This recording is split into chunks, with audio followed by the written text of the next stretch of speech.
ਜਾਨਵਰ ਦਾ ਗੱਭਣ ਨਾ ਹੋਣਾ ਫਾਰਮਰ ਦਾ ਇੱਕ ਬਹੁਤ ਪੁਰਾਣਾ ਮਸਲਾ ਹੈ, ਜਿਹਦੀ ਵਜ੍ਹਾ ਤੋਂ ਫਾਰਮਰ ਨੂੰ ਕਾਫੀ ਨੁਕਸਾਨ ਹੁੰਦਾ ਹੈ। ਇਸ ਨੁਕਸਾਨ ਤੋਂ ਬਚਾਉਣ ਵਾਸਤੇ ਅੱਜ ਦੀ ਵੀਡੀਓ ਹੈ, ਜਿਹਦੇ ਵਿੱਚ ਤੁਹਾਨੂੰ ਦੱਸਾਂਗੇ ਇੱਕ ਆਜ਼ਮੂਦਾ ਦੇਸੀ ਨੁਸਖਾ।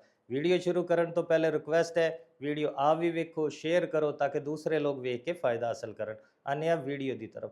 ਫਾਰਮਰ ਦਾ ਬੇਸਿਕ ਨੁਕਸਾਨ ਹੈ ਕਿ ਜਾਨਵਰ ਬਾਰ-ਬਾਰ ਹੀਟ 'ਚ ਆਉਂਦਾ ਲੇਕਿਨ ਠਹਿਰਦਾ ਨਹੀਂ।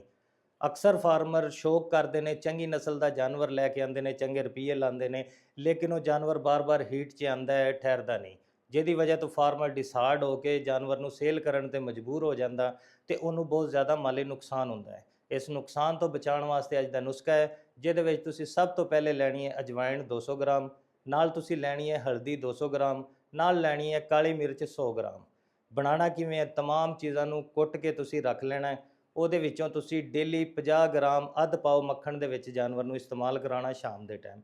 ਇਹ ਅਮਲ ਤੁਸੀਂ 10 ਦਿਨ ਕਰਨਾ ਹੈ। ਇਨਸ਼ਾਅੱਲਾ ਤੁਸੀਂ ਵੇਖੋਗੇ ਜਾਨਵਰ ਤੁਹਾਡਾ ਗਰੋ ਵੀ ਅੱਛਾ ਕਰੇਗਾ, ਹੀਟ ਤੇ ਪ੍ਰੋਪਰ ਆਏਗਾ ਤੇ ਠਹਿਰੇਗਾ। ਜਿਸ ਟਾਈਮ ਜਾਨਵਰ ਹੀਟ ਤੇ ਆ ਜਾਏ, ਫਾਰਮਰ ਨੂੰ ਚਾਹੀਦਾ ਹੈ ਕਿ ਕਿਸੇ ਅੱਛੇ AIT ਨੂੰ ਬੁਲਾ ਕੇ ਜਾਨਵਰ ਨੂੰ ਚੈੱਕ ਕਰਾਏ ਤੇ ਉਸ ਤੋਂ ਬਾਅਦ ਇਨਸੈਮੀਨੇਸ਼ਨ ਕਰਾਏ ਤੇ ਇਨਸ਼ਾਅੱਲਾ ਜਾਨਵਰ ਠਹਿਰੇਗਾ, ਫਾਰਮਰ ਨੂੰ ਅੱਛਾ ਫਾਇਦਾ ਹਾਸਲ ਹੋਏਗਾ। उम्मीद करते हैं वीडियो अच्छी लगी होनी, शेयर करो ताकि दूसरे लोग देख के फ़ायदा हासिल करन। शुक्रिया।